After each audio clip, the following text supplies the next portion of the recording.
Hey, it's Mike from MW3 Designs here, and what I have is a Dynaglo Pro 75,000 BTU kerosene torpedo style heater. It's that season where workshops and garages are going to be getting cold, and a lot of people use these as a great source of heat, for the winter months. I'm here in upstate New York, so definitely need something like this to heat our workshop up. This particular unit, I actually pulled this out to use it a couple of years back, and it gave me a little bit of an issue. I did have a different torpedo here that I just used instead, and haven't really got around to using this one, so I figured why not. It's the season. We're gonna go through this thing, take it apart, try to figure out what it's doing. Right now it tries to fire up, it spits, it sputters.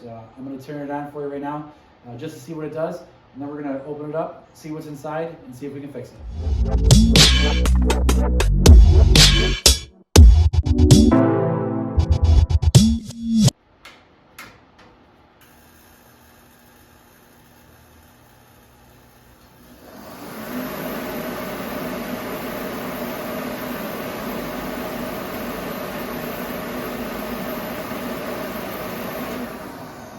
All right, as you guys can see, I didn't even get the spitting and sputtering. Like I said, last time I tried to use this, you would get a little bit of ignition. It would just kind of spit, sputter, it wouldn't really stay lit.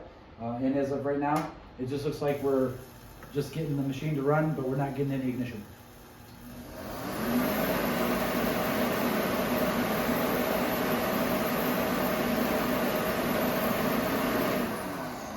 All right, let's go ahead, open this thing up and see what we got going on. All right, so these things are really easy to take apart. Make sure you unplug it, of course, before you go and take anything apart here. There's just a few bolts on the top. Take this top cover right off. I'm gonna go ahead and take these screws off.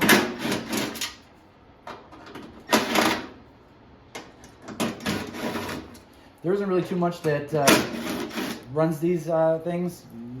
They pretty much run forever. Some of the instances where they didn't work, I'd see like the little photo electric thing in there that sees the flame. Sometimes those go bad. I've had other times where like a hose was bad or something came disconnected. Thermostats sometimes give you an issue, so we're gonna go ahead, we're gonna open this up and see if we can notice right away exactly what's wrong in here. All right, so right out of the gate here, I do see some issues. Let me grab the camera here, I'll give you guys a better look. All right, so let's get a better look inside here. Just a couple of things that I had noticed. You're gonna see there is a lot of dry rot on these lines here, as you can see. This one right here, I believe, is a fuel line. And then this right here is gonna be our air line. And of course, this is like creates the vacuum so that you can get the fuel to go up into the jet there. And that has definitely got some issues. It is cracked and bad. Probably why we're not getting any fuel over there. So we're gonna go ahead and we're gonna pull these hoses off and see what sizes they are, get some new hoses, put them on, and hopefully that's it. All right, so in order to get these hoses out, I'm gonna take this control panel off right here. The hoses run down underneath there and then behind and then come back up. So we're gonna go ahead, we're just gonna take that off so that we can get to these hoses a little bit easier access.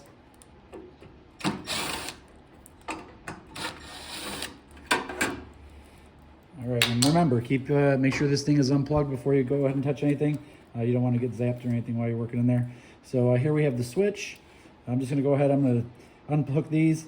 Just keeping track of, what you have here, black, yellow, white, because you're going to hook it up the same exact way. There is a little bit of a wiring diagram right on this piece as well. So if you forget, you can always go back and look at that. I like to take a picture of things with my cell phone just so I can always go back and just take a picture, because if you unhook some things, it's an easy way to go back and look at it and put things back to the way they were. So we're gonna go ahead and we're gonna unhook these so we can put this control panel out of the way. All right, so now we just gotta get behind this circuit board, and that's gonna give us some access to our hoses. And we don't have to necessarily disconnect all of the things on here. Just unscrew it, get it out of the way so that we can get behind there and access the hoses.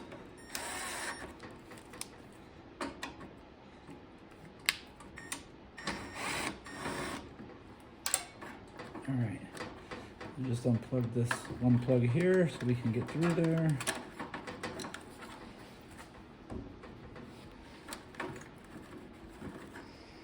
All right, now we can move this thing just kind of kind of out of the way so we can get down in here and see.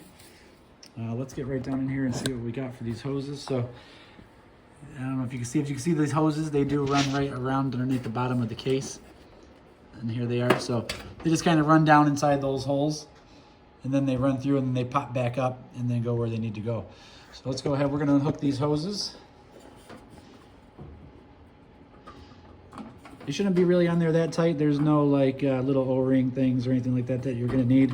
So you can just pull them and disconnect them. I believe there's two different sizes. You got the bigger hose is gonna be your air supply, and then the smaller hose is gonna be your fuel supply.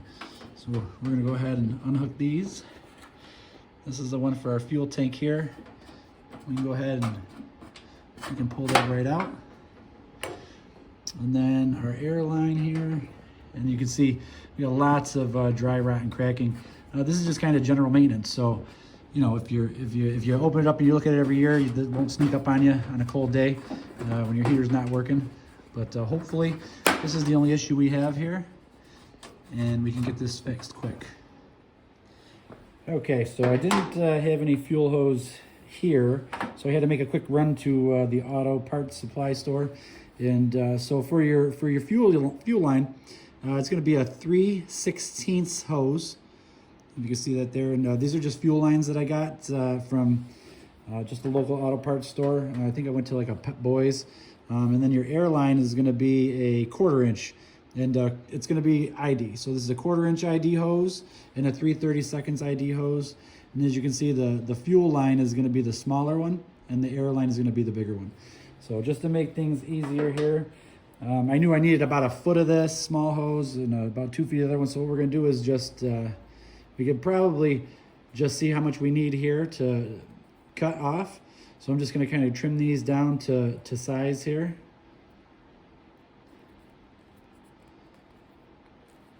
I'll leave a little extra because I don't want to find out the hard way that I didn't have enough. So we'll cut those. This is going to be our fuel line.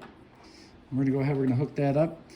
First we'll feed it down through the hole. There's just let me take this camera off here for you guys and show you. All right, so you got 2 holes here.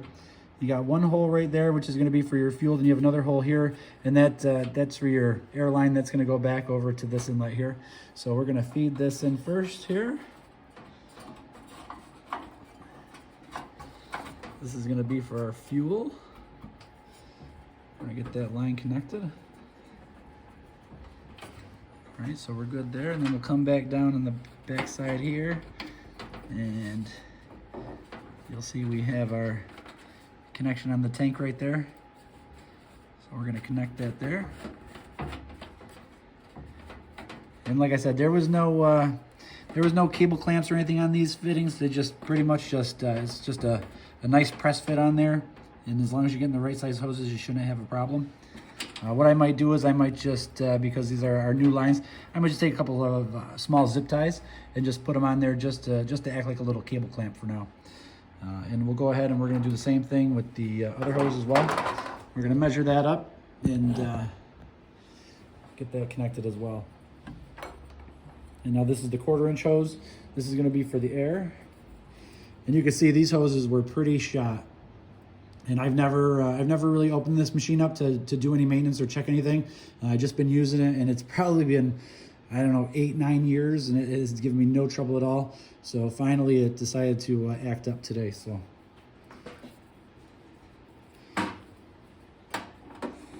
we'll first feed those into those holes that I showed you guys. And actually with this one, it's going to be a little bit easier to feed it through from the top down first. So we're going to get that fed in and through the bottom.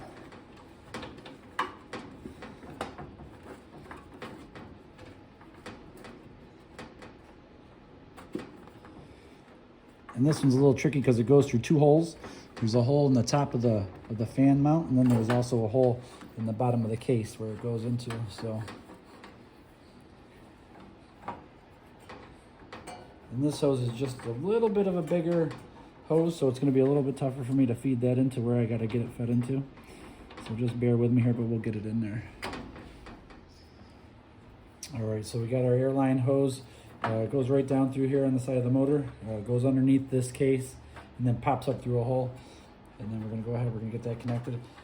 And like I said, it's pretty easy because the air line is a 1/4 inch and the fuel line is a 3/16 inch. So easy to identify the two when you're taking it apart. That's for this particular heater. So, it could be different with other models. So take into consideration that could be the case with you. All right, so we're just gonna have to go ahead to here and measure this out and cut it.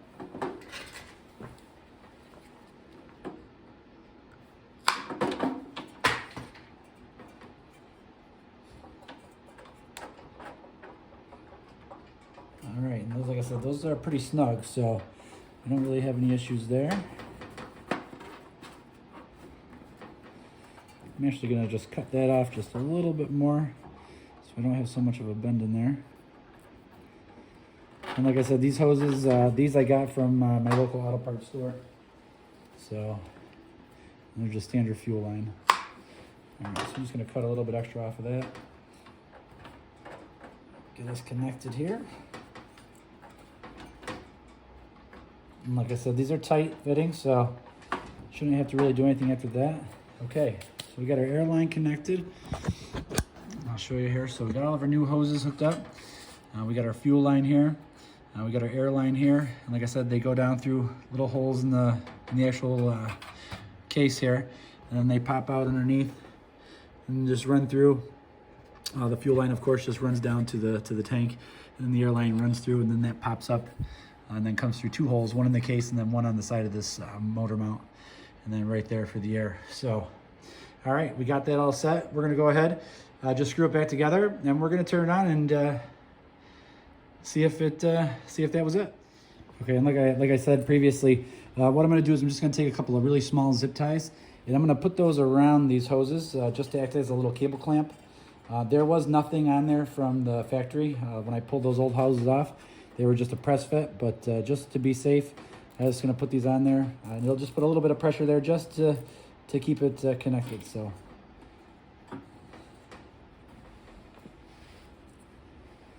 Go ahead and we'll get one of these on each hose. And I'll do all 4 connections just so that way I know it's sealed. And then if you ever got to change these or anything, you just take a pair of cutters and just cut these clips off. It's super easy. And if you wanted to, of course, like those little snap clips like on lawnmowers, things like that, you could use those too. But I always do this sometimes with the zip ties. It just seems like a quick fix for me. So I'll show you what we got here. So as you can see, I just put those zip ties on the ends of those just to keep them on those nipples. I'm going to do the same thing over here, and I'm going to do the same thing down here at the fuel tank as well.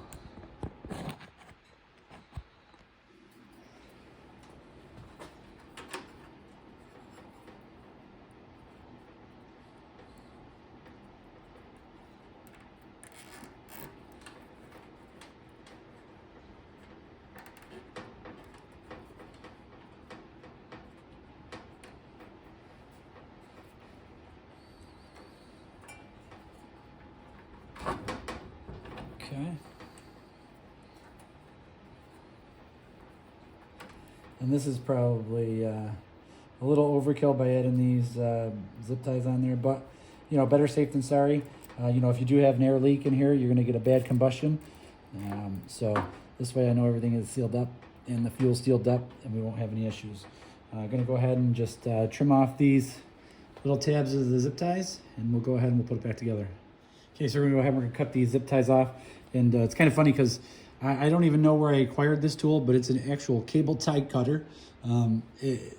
It's probably one of the best tools I own. I love using it. It has these tiny little teeth in the top that will actually grab on to the inside of a cable tie and then cut it. And it comes in handy. So I do a lot of trailer rewiring, things like that. And if you have a lot of bundles of wires that are zip tied together, these are great because those little teeth get right in there and they'll cut the wire off. So you don't have to worry about nicking the wire or anything when you're using a pair of wire cutters or whatever else you have. So I have no idea where I got these. Maybe they came in a kit. They have a lot of cable ties in it once, but I somehow acquired these little cable ties cutters and they've been great. So all right, so we got those cable ties all cut off. I'm just gonna get in there and show you guys what we got. So we got little zip ties there on those ends. Got a little zip tie there, keeping that one on, and then down here by the fuel tank, got a little zip tie there, keeping everything nice and tight. So we're all ready to go ahead and put this thing back together, and then we're gonna fire it up and see if it works.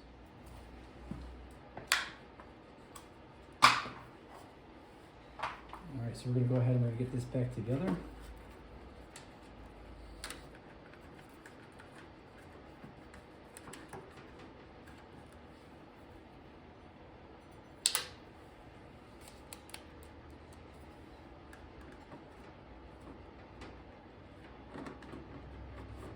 These heaters are actually, really simple heaters. Usually when they act up on you, it's usually something that you can repair. I haven't, knock on wood, really had any circuit boards or anything like that go bad on them. Just general maintenance. Sometimes you got to adjust the pressure to them, which is not that hard to do. This unit actually has a pressure gauge on it. I did have an old Ready heater that had no pressure gauge on it once, but what you could do is there was a way you could actually install a pressure gauge into the back of the unit to adjust it. Then you take the pressure gauge back off, when they come out of adjustment and the air pressure isn't right, and you dial them in, then they won't smell bad. It'll be a clean burn. So even if you have one that you've been using for a long time, sometimes you just want to go through them, check them out, and just make sure that everything is right.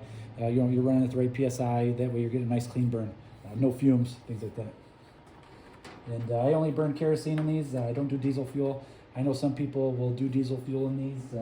I myself, I don't. So.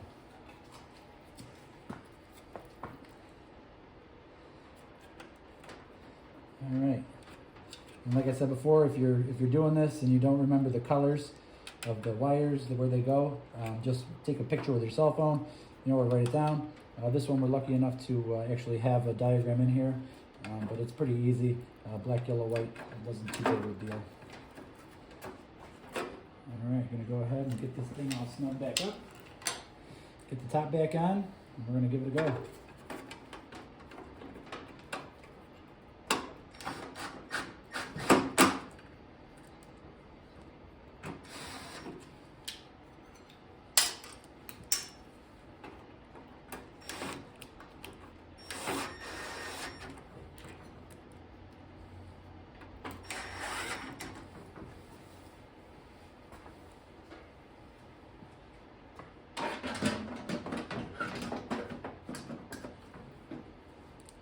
These heaters are a great source of heat, to heat your garage in the wintertime.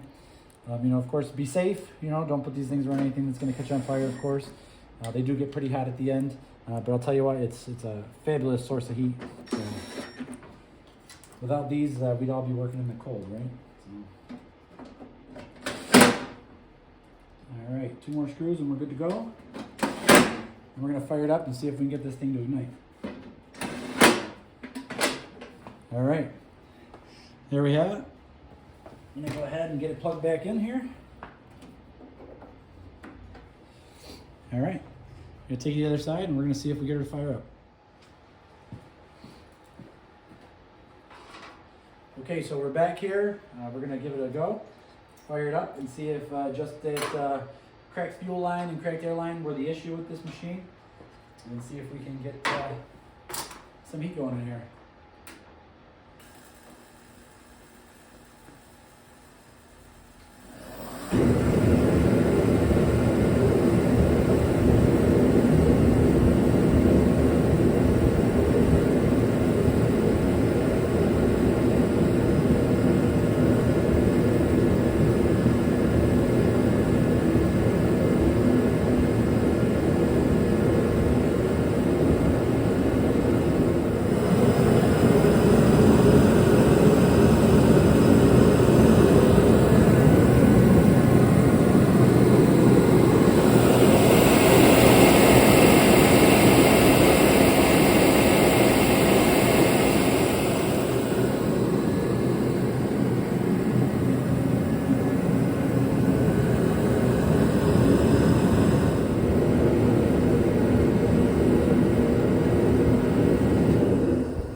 So those 2 hoses, that was the issue with this machine.